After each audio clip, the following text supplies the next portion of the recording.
Assalomu alaykum, xayrli kun barchaga. Og'alar, ukalar, qadrdonlar, do'stlar. Eson-omonmisizlar? Ha, Lalimkorda.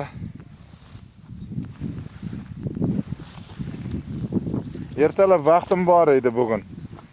Mana shu manzara Lalimkordagi yerlarimizda shundaqangi qizg'aldoqzorlar yashnab yotibdi. O'zlaringiz bilasiz, qizg'aldoq juda umri qisqa o'simlik. Bir 20 kun yashnaydi-da, keyin 1 yillik bahri dilingizni ochib, keyin shu bilan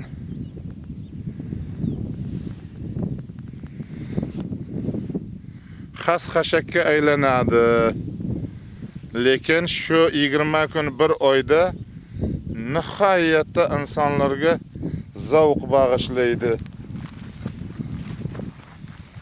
Buni hammamiz ko'rib, ko'zimiz quvnab, yashnab, bir chiroyli hayotga kirganday bo'lamiz. Tabiat qo'ynida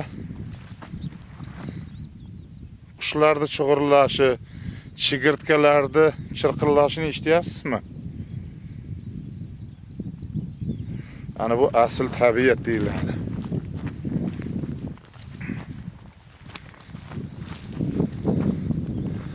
Qadrli do'stlarim, sizlarni ham shu zavqingizlar deyman.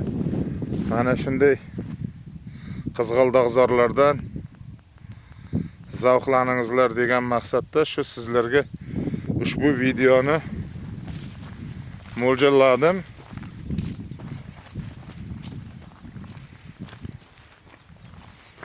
Qarang, qanchalik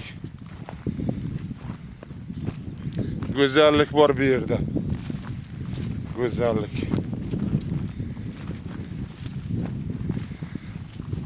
Bu go'zallikka ham yetishganlar bor, yetishmaganlar bor.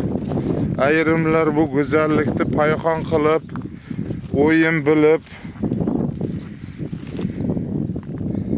jarimalarga tushib yotibdi.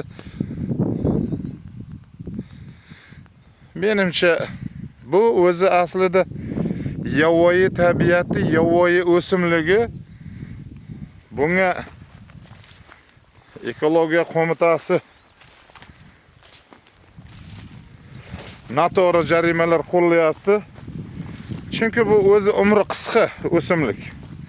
Bu tez kunda 20 kun yashnaydi, keyin pichanga aylanadi. Shuning uchun noto'g'ri qo'llangan deb o'ylayman. Har narsaga ham jarima qo'llavermas kerak. Yana millionlab. Lekin insonlar o'zlari ham tabiatni payxon qilmaslik kerak, oyoq osti qilmaslik kerak. Baribir qo'y-qo'zilarga, chorvaga bu yem-xashak bo'ladi. İsteysizmi yo'qmi bo'ladi. İsteysizmi yo'qmi qo'y-qo'zilarga pichan yemiş bo'ladi. Majbur. Sog' bo'lasizlar.